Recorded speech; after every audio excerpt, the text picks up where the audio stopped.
Hello, my friend. Welcome to your sleep story. My name is Stephen Dalton.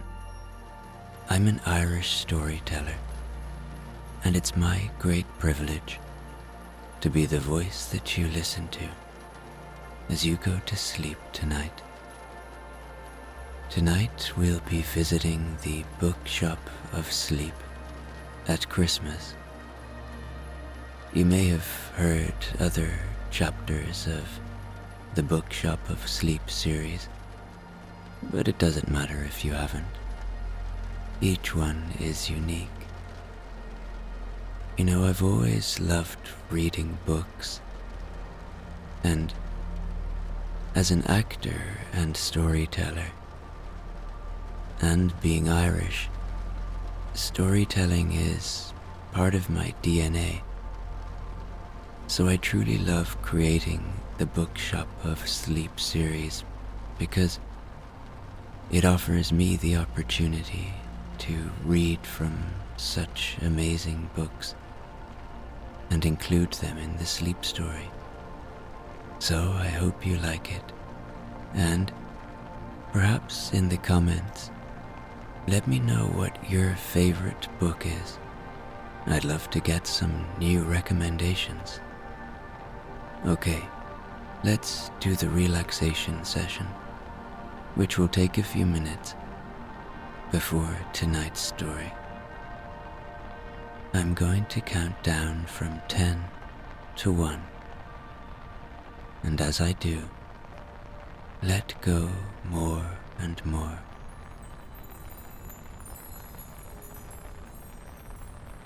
10. Feel the support beneath you, the bed or the floor, and the earth, the constantness of the earth that is always supporting you. With that in mind, allow that feeling of support to enable you to let go more, release more. 9. Feel into your body. Where are you holding? Maybe in your hands,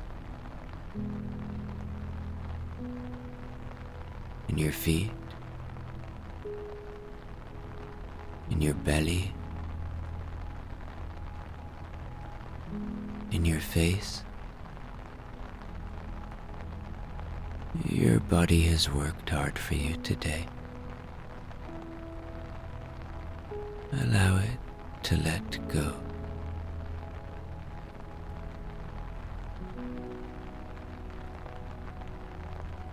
8.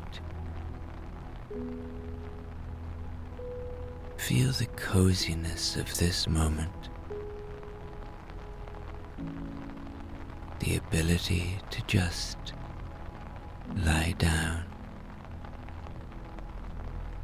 to listen to the sound of my voice about Christmas time. Enjoy this moment. 7. Perhaps allow a little gratitude for the simple things, like your breath,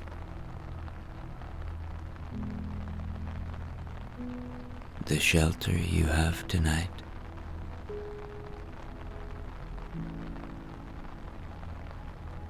people you love.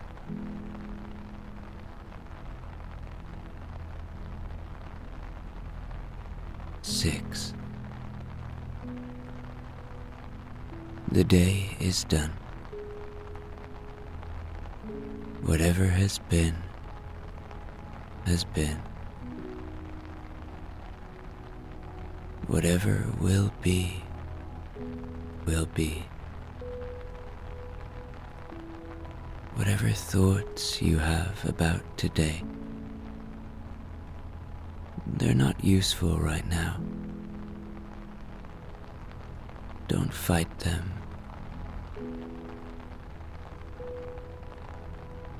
Just see them for what they are.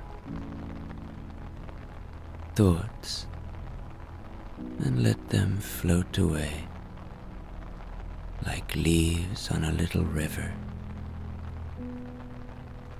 And the same goes for thoughts about the future. All that you have is now.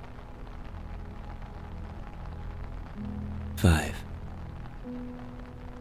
This is your time. This is your moment. You deserve rest. You deserve sleep. We all do. So be kind to yourself. Continue to let go now. It's okay to let go and move towards sleep. 4. You are safe. Allow my voice to be an anchor of safety tonight that only takes you to safe places. 3. Begin to engage with your imagination now. Start to see a little village and the entrance of a little bookshop. 2. Let go more and more. Know that peace lives within you. It's always there. It's just waiting to be seen.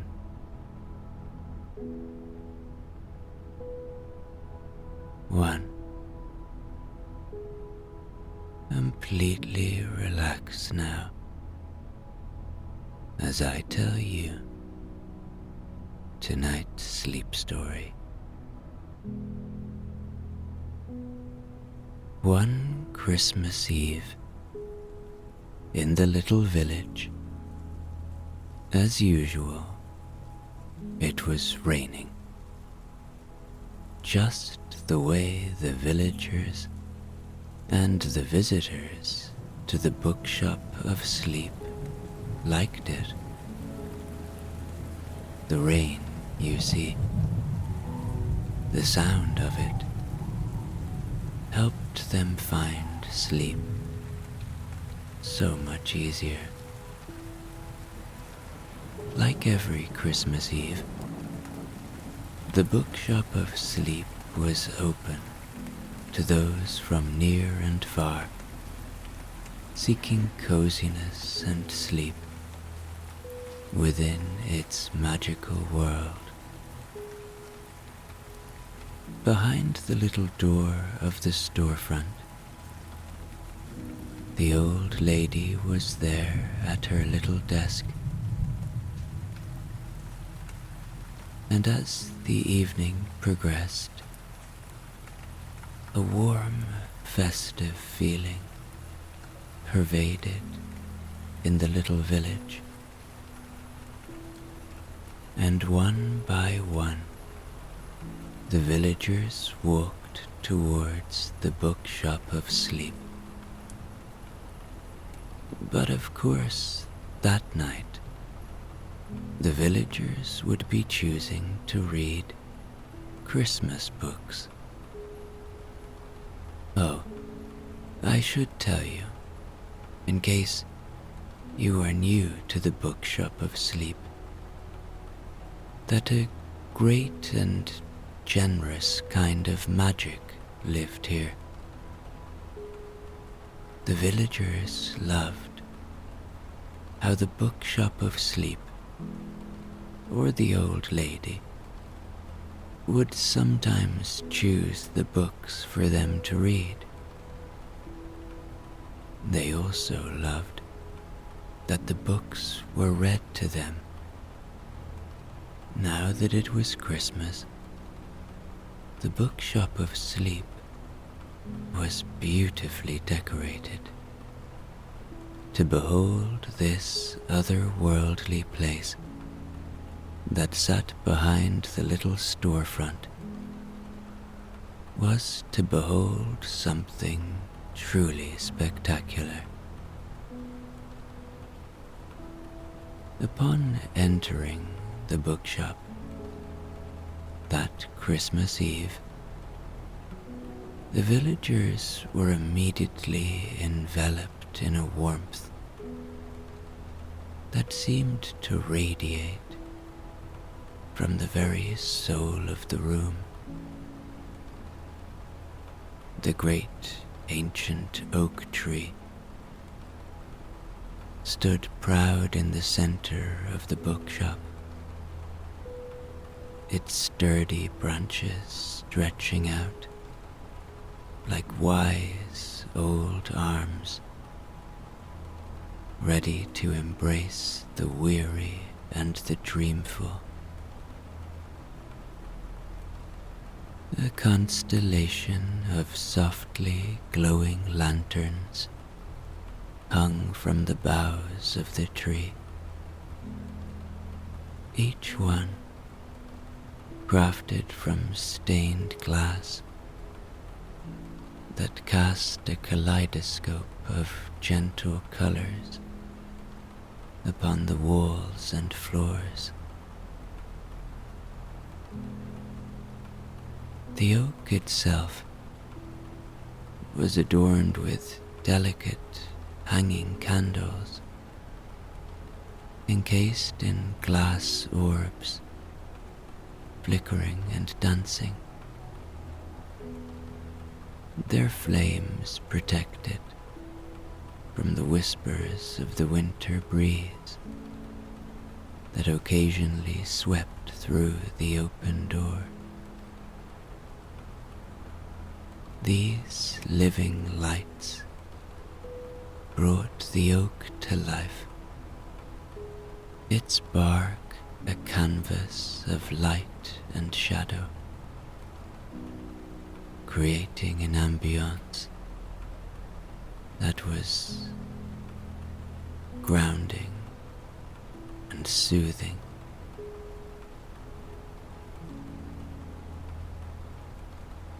Around the base of the oak, plush cushions and thick woolen throws invited the villagers to recline and repose. The soft murmur of conversation blended with the rustling of pages as the villagers began to settle in for the night. Oh, did I tell you? The Bookshop of Sleep only opened at 8 p.m. and stayed open through the night. It is a place where people come to read and fall asleep for the night.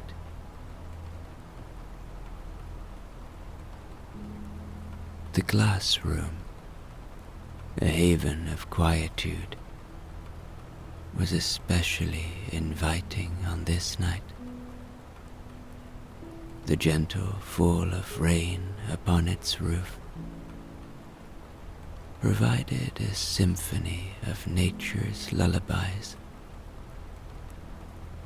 complemented by the glow of oil lamps, their golden light warming the skin and the spirit alike.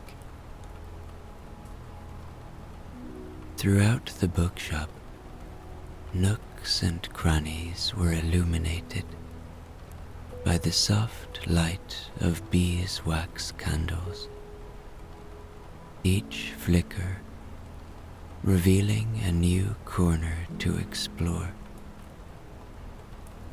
a new treasure trove of stories to delve into. The old lady, custodian of this realm of dreams, moved quietly among her guests, her eyes twinkling with the secret knowledge of the perfect book for each soul that sought refuge in her haven. With the scene set and the stage alive with the hushed magic of Christmas and the timeless spirit of storytelling, the Bookshop of Sleep opened its arms to the night, promising rest, escape, and the quiet joy of imagination to all who entered.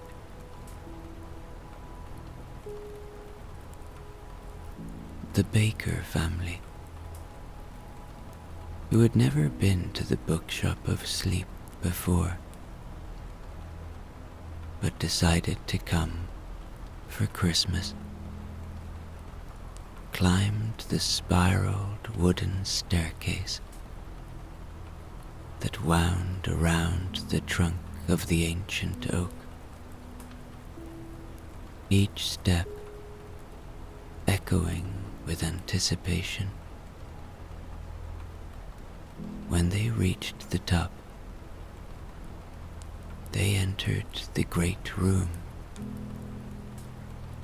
a circular space with walls lined with shelves of books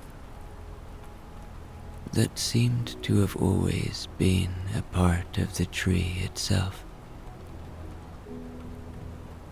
The room smelled of aged paper and wood, a scent that spoke of countless stories and whispered adventures. They were a family of 7, so the Baker family would sleep here tonight.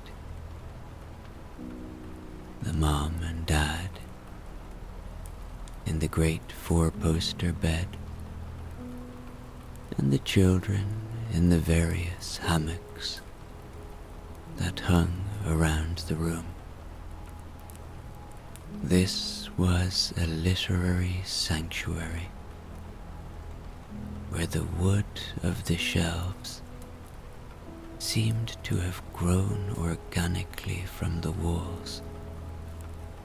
The books, almost like fruits waiting to be plucked. The room offered a panoramic view of the bookshop below,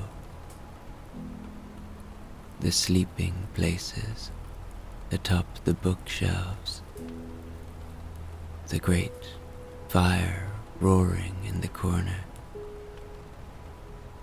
the people lying in hammocks that hung from the tree, and the various beds and cozy nooks and crannies softly illuminated by the gentle lights throughout.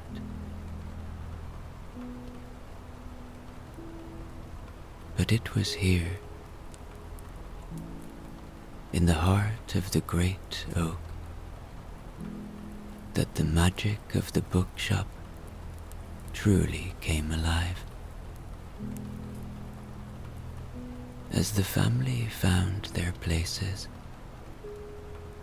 A hush fell over the room,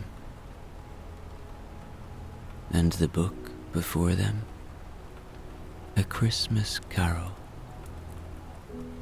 seemed to breathe with anticipation. Then, without any prompt, the book began to read itself in a voice that felt both new and ancient. The family were deeply relaxed as they listened, and before long, in what felt like not very long, the book was coming towards its close. The book read, Scrooge was better than his word. He did it all, and infinitely more. And to Tiny Tim, who did not die, he was a second father. He became as good a friend, as good a master, and as good a man as the good old city he knew, or any other good old city, town, or borough in the good old world. The children listened, spellbound, as the voice continued to narrate the transformation of Ebenezer Scrooge, his heart opening like a flower to the warmth of human kindness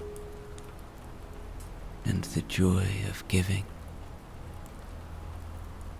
They could almost feel the cold crispness of the London air,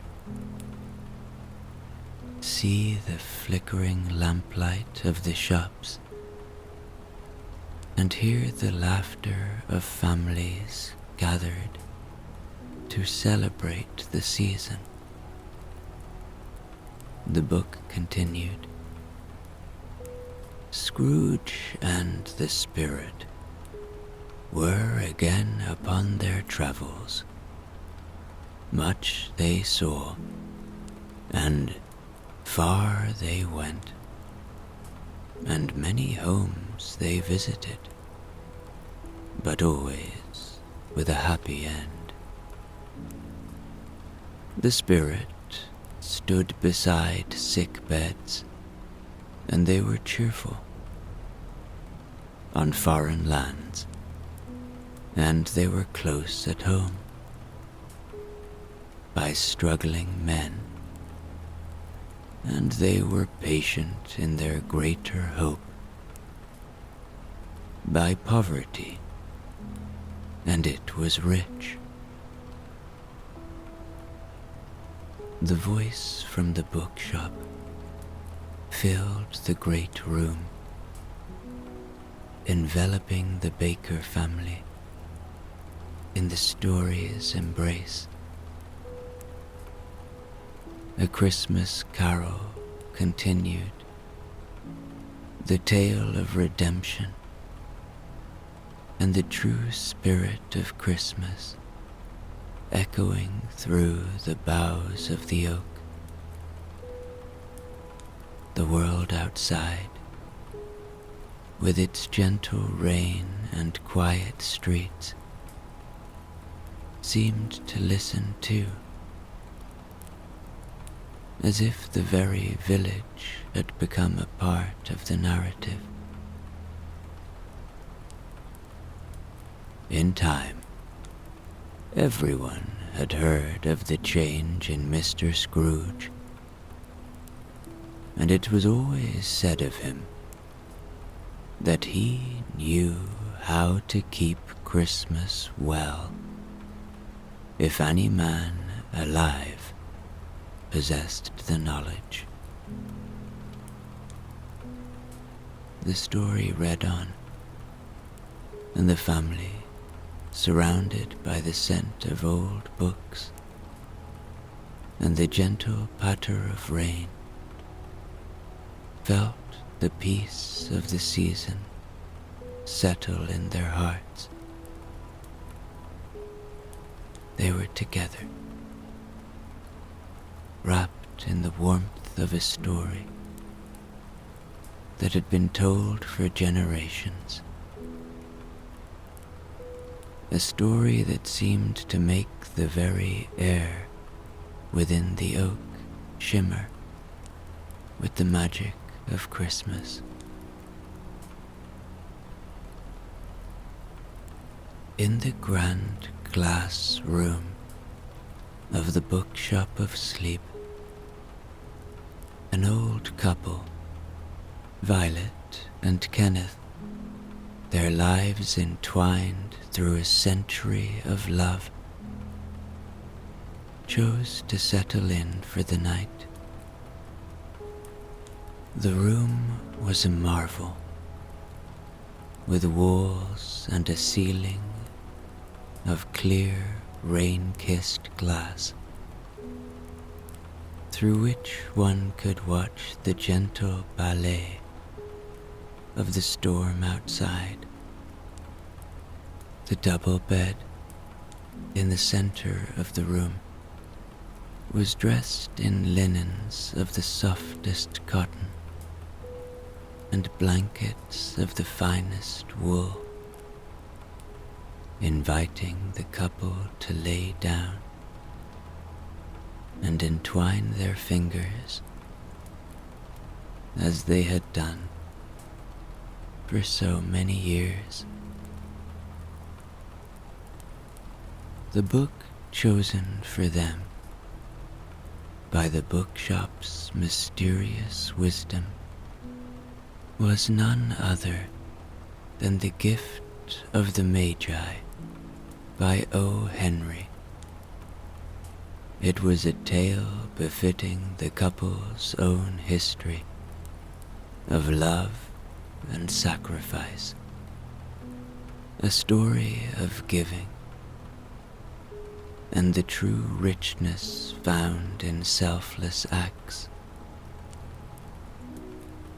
As they nestled into the bed, their bodies weary, but their spirits alight with the joy of the season, the book began to read itself in a voice that seemed to wrap around them like a tender embrace. $1.87. That was all. And 60 cents of it was in pennies. The old couple smiled, remembering their own days of counting pennies and the joy they found in simple things. Pennies saved 1 and 2 at a time by bulldozing the grocer and the vegetable man and the butcher until one's cheeks burned with the silent imputation of parsimony that such close dealing implied. The rain tapped a gentle rhythm on the glass above them, a symphony to accompany the story. The room felt like the inside of a snow globe, a world apart from the world, where only their shared memories and the voice of the book existed. She had been saving every penny she could for months, with this result. $20 a week doesn't go far, the voice continued, its cadence soothing. The story of Della, and her love, Jim, mirroring the couple's own history of cherished moments and the wealth found in each other's company. Many a happy hour she had spent planning for something nice for him, something fine and rare and sterling, something just a little bit near to being worthy of the honor of being owned by Jim. The couple drifted on the edges of sleep, the story a lullaby of their shared past, a reminder of the years they had weathered together, each sacrifice a building block in their beautiful long marriage. As the story came to a close, the voice fading away like the last notes of a music box, the old couple was asleep, their breaths in sync, their faces serene. They were two souls who had given each other the greatest gifts possible: love, time, and countless Christmases shared. Now, cradled in the heart of the bookshop's great glass room, under the watchful eyes of the occasional stars peeking from behind the clouds.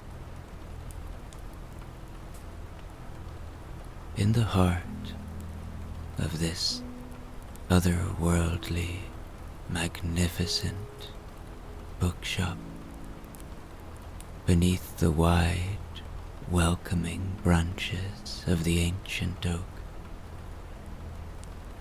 two hammocks were gently swaying. In them lay a little boy and a little girl, Jane and Tom, siblings who had chosen this cozy spot for their night at the Bookshop of Sleep. The hammocks, crafted from soft, durable fabric, cradled them comfortably, each sway a gentle lull to their senses. Above them, the oak's branches were like the arms of a wise old friend, their leaves rustling, a natural lullaby whispered on the air. The glow from the stained glass lanterns dappled their faces with specks of soft, colored light, creating a dreamlike atmosphere, as if they were floating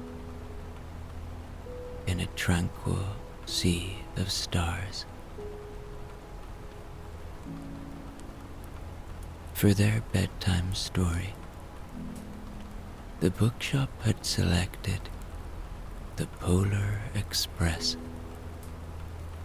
by Chris Van Allsburg, a timeless tale of Christmas magic and the wonder of childhood belief. The book, nestled between them in one of the hammocks, opened its pages and began to read in a voice that was both clear and gentle. On Christmas Eve, Many years ago, I lay quietly in my bed. I did not rustle the sheets. I breathed slowly and silently. I was listening for a sound a friend had told me I'd never hear. The ringing bells of Santa's sleigh. There is no Santa, my friend had insisted, but I knew he was wrong. Late that night, I did hear sounds, though not of ringing bells.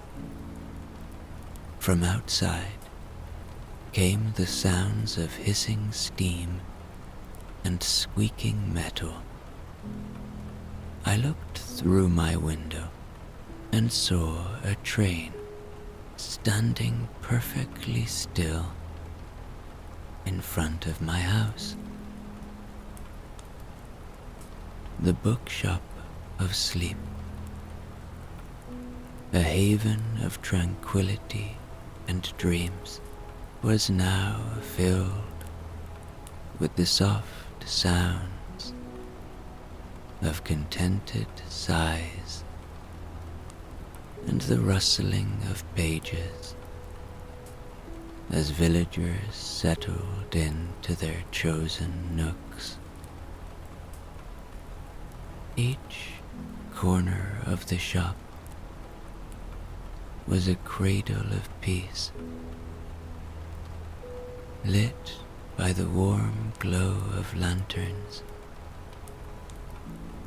and the soft shimmer of rain against the glass.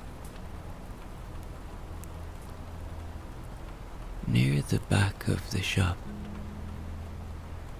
an elderly couple sat side by side in high-backed chairs, a tartan blanket draped over their knees. They held hands under the blanket, their eyes fluttering closed as the rhythm of gentle rain and the murmur of distant thunder coaxed them into slumber. The book on their lap lay open.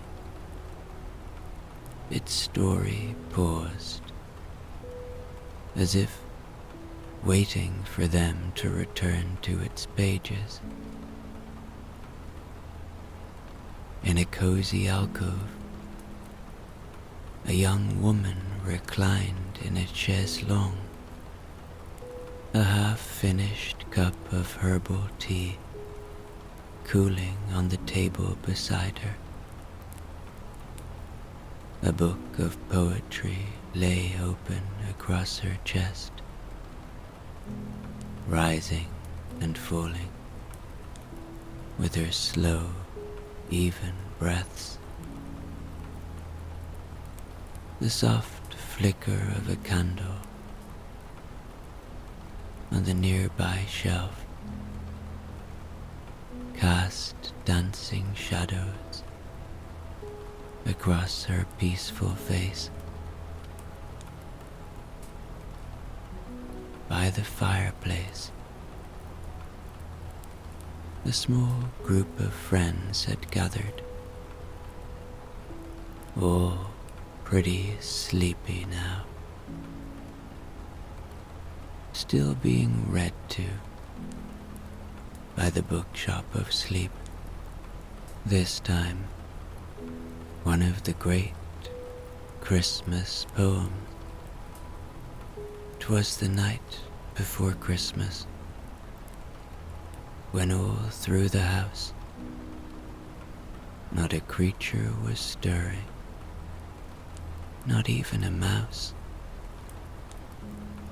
The stockings were hung by the chimney with care, in hopes that St. Nicholas, soon would be there. The children were nestled all snug in their beds, while visions of sugar plums danced in their heads, and Mama in her kerchief and I in my cap had just settled our brains for a long winter's nap, when out on the lawn there arose such a clatter.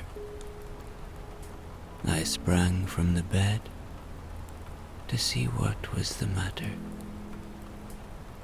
Away to the window I flew like a flash, tore open the shutters, and threw up the sash.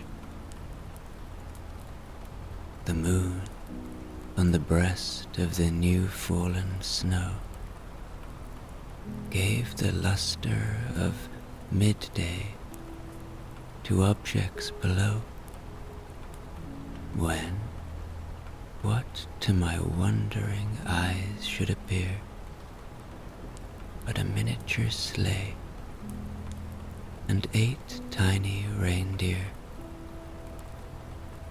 with a little old driver, so lively and quick, I knew in a moment it must be Saint Nick. More rapid than eagles, his coursers they came, and he whistled and shouted and called them by name. Now Dasher, now Dancer, now Prancer and Vixen, on Comet, on Cupid, on Donder and Blitzen, to the top of the porch, to the top of the wall. Now dash away, dash away, dash away all. As dry leaves that before the wild hurricane fly, when they meet with an obstacle, mount to the sky, so up to the housetop the coursers they flew, with the sleigh full of toys, and Saint Nicholas too. And then, in a twinkling, I heard on the roof the prancing and pawing of each little hoof, as I drew in my head and was turning around. Down the chimney Saint Nicholas came with a bound. He was dressed all in fur, from his head to his foot, and his clothes were all tarnished with ashes and soot. A bundle of toys he had flung on his back, and he looked like a peddler just opening his pack. His eyes, how they twinkled, his dimples how merry, his cheeks were like roses, his nose like a cherry, his droll little mouth was drawn up like a bow, and the beard of his chin was as white as the snow. The stump of a pipe he held tight in his teeth, and the smoke it encircled his head like a wreath. He had a broad face and a little round belly that shook when he laughed like a bowl full of jelly. He was chubby and plump, a right jolly old elf, and I laughed when I saw him, in spite of myself. A wink of his eye and a twist of his head soon gave me to know I had nothing to dread. He spoke not a word, but went straight to his work, and filled all the stockings, then turned with a jerk, and laying his finger aside of his nose, and giving a nod, up the chimney he rose. He sprang to his sleigh, to his team gave a whistle, and away they all flew, like the down of a thistle. But I heard him exclaim, ere he drove out of sight, Happy Christmas to all, and to all a good night. Now everyone sleeps in the bookshop, even the old lady. And as the night deepened, a profound stillness settled over the Bookshop of Sleep. The rain's melody softened to a whisper. The lantern's glow dimmed to a hush, and the oak tree's branches seemed to embrace the space in protective stillness. The stories paused on their pages, waiting patiently for the next night in the Bookshop of Sleep.